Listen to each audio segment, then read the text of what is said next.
Assalamualaikum warahmatullahi wabarakatuh. Nama saya Safa Widyadana dari kelas 7A Ilmu Politik. Ingin menjelaskan proses atau metode al-bai'ah wal mubaya'ah atau biasa disebut dengan bai'at, serta syarat sah pelaksanaannya. Berikut adalah penjelasannya. Terdapat 3 metode dalam bai'at. Yang pertama, bai'at dengan berjabat tangan dan ucapan.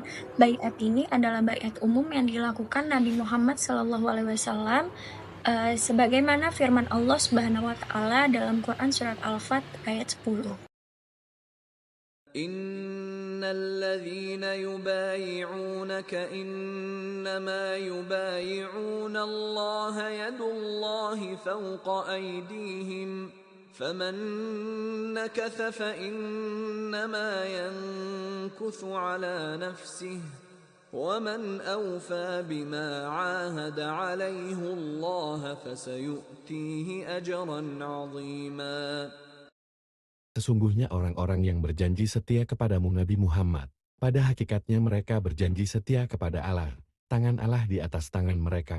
Oleh sebab itu, siapa yang melanggar janji setia itu, maka sesungguhnya akibat buruk dari pelanggaran itu hanya akan menimpa dirinya sendiri. Siapa yang menepati janjinya kepada Allah, maka dia akan menganugerahinya pahala yang besar.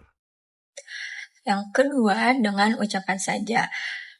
Biasanya Rasulullah SAW melakukan baiat ini untuk kaum perempuan dan orang cacat, sebagaimana diriwayatkan oleh Sayyidah Aisyah radhiyallahu anha.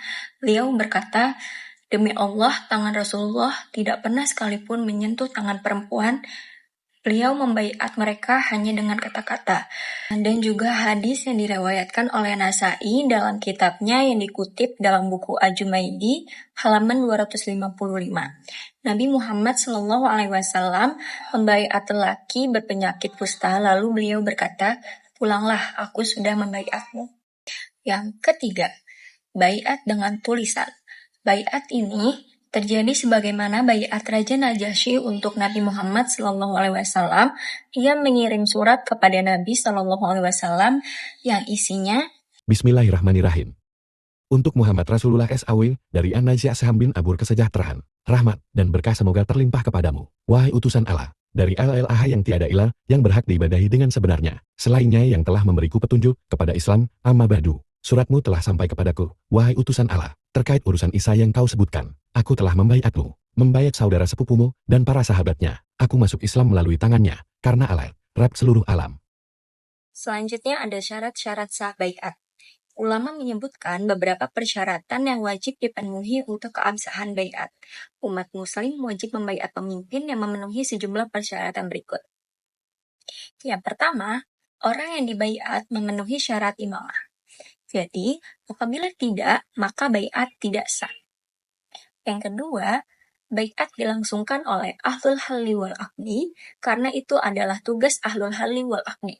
Maka, pembaiatan yang selain dilangsungkan oleh ahlul halli wal aqdi tidak sah atau tidak dianggap.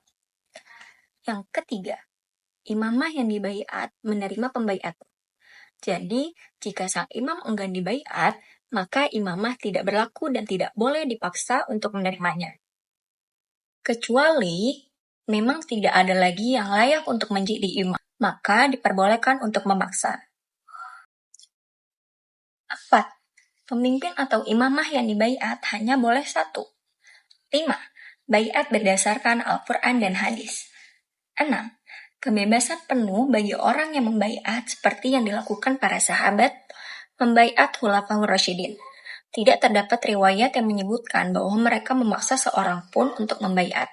Mereka membaiat sepenuhnya atas keinginan sendiri. 7. Pembaiatan harus disaksikan. Hal ini ditujukan agar tidak terjadi pengklaiman bahwa imamah diserahkan secara sembunyi-sembunyi sehingga memicu perpecahan dan kekacauan.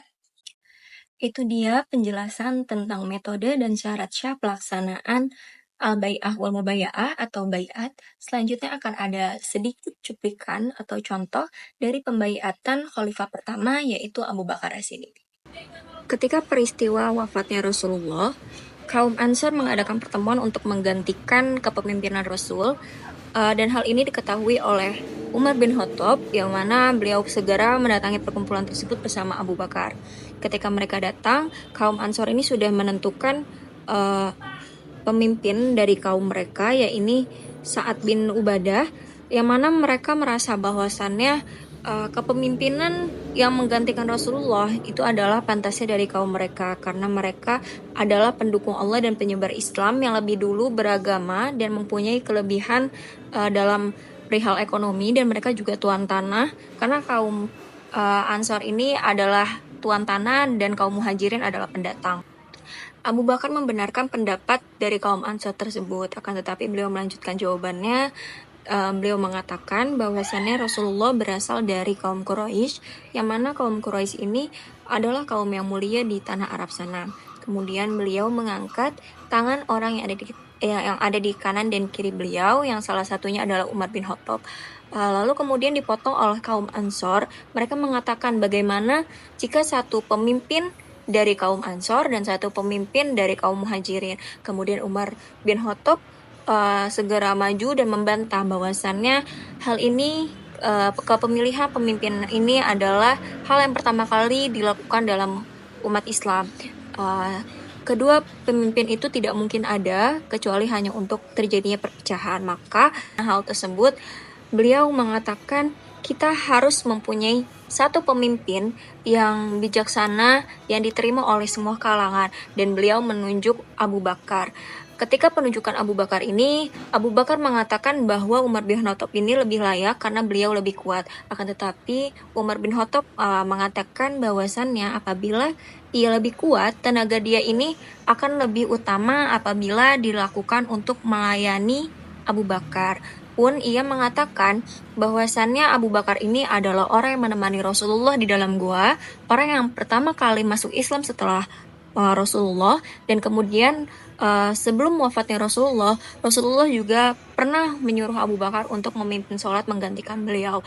Oleh karena sebab-sebab tersebut, akhirnya semua orang sepakat dan menjadikan Abu Bakar menjadi khalifah pertama pengganti Rasulullah SAW. Kemudian terjadilah proses pembaiatan. Umar bin Khattab memegang tangan Abu Bakar, menyalaminya, dan begitu pula orang-orang yang ada di sana menyalami tangan Abu Bakar untuk membaiatnya sebagai kepemimpinan atau khalifah. Sekian penjelasan dari saya, kurang lebihnya mohon maaf. Terima kasih. Wassalamualaikum warahmatullahi wabarakatuh.